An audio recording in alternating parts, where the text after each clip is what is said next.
حضرت عمر بن عبدالعزیز رحمۃ اللہ علیہ کے والد مصر میں ہوتے تھے، اور جناب عمر بن عبدالعزیز حضرت صالح بن کیسان رحمۃ اللہ علیہ کے محدث تھے، ان کے پاس مدینہ طیبہ میں تعلیم حاصل کرتے تھے۔ تو آپ نے اپنے استاد صاحب کے پیچھے عصر کی نماز پڑھی تو ایک رکعت آپ کی لیٹ تھی، اٹھ کے آپ نے نماز پوری کی تو حضرت صالح بن کیسان محدث تھے، عالم تھے، حدیث پاک کو جاننے والے، وہ حضرت عمر بن عبدالعزیز سے کہہ رہے ہیں بچپن ہے اور والد مصر میں۔ انہوں نے پوچھا بیٹا کہاں تھے؟ نماز میں ایک رکعت میں نے دیکھا کہ آپ نے دیر سے نماز پڑھی ہے۔ تو عرض کرنے لگے میں حضور کنگھی کر رہا تھا۔ بعض بچے آئینے کے سامنے کھڑے رہتے ہیں پھر بڑی بڑی دیر ہی کھڑے رہتے ہیں، کنگھی کر رہا تھا تو ذرا دیر ہو گئی۔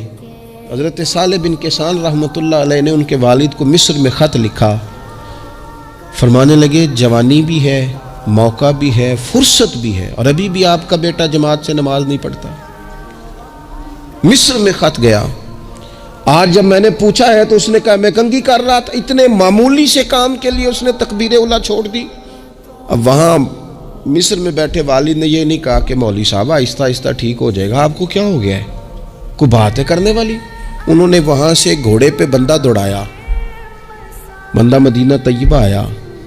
اس نے کہا جاتے ہی عمر بن عبدالعزیز کو لے جانا حجام کے پاس اور اس کے سارے بال اتروا دینا، اور اسے کہنا پتر جن بالوں کی وجہ سے نماز رہ جائے ان بالوں کو سر پہ نہیں رہنا چاہیے، تیری جماعت کی رکعت رہ گئی پتر، اتنا بڑا کام اللہ کے حضور حاضری کا موقع تھا۔ پھر اس کا ریزلٹ کیا نکلا؟ حضرت عمر بن عبدالعزیز بادشاہ بنے، 39 سال عمر میں انہوں نے پوری امت کو خیر سے بھر دیا۔ حشام بن عبد الملک کے بھی 11 بیٹے تھے، جناب عمر بن عبدالعزیز کے بھی 11 بیٹے تھے۔ حشام جب دنیا سے گیا تو ہر بیٹے کو 10 لاکھ دینار آئے، اور جناب عمر بن عبدالعزیز جب دنیا سے گئے تو 11 بیٹے تھے اور 6 دینار تھے۔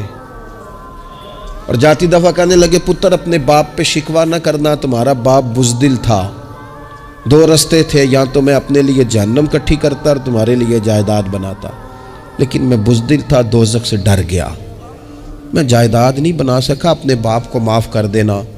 تو بچے کہنے لگے ابا جی ہم جس گلی سے گزرتے ہیں لوگ اٹھ کے کھڑے ہو جاتے ہیں کہ نیک باپ کی اولاد جا رہی ہے، اچھے باپ کے بچے جا رہے ہیں، ہمیں کوئی ضرورت نہیں جائیدادوں کی۔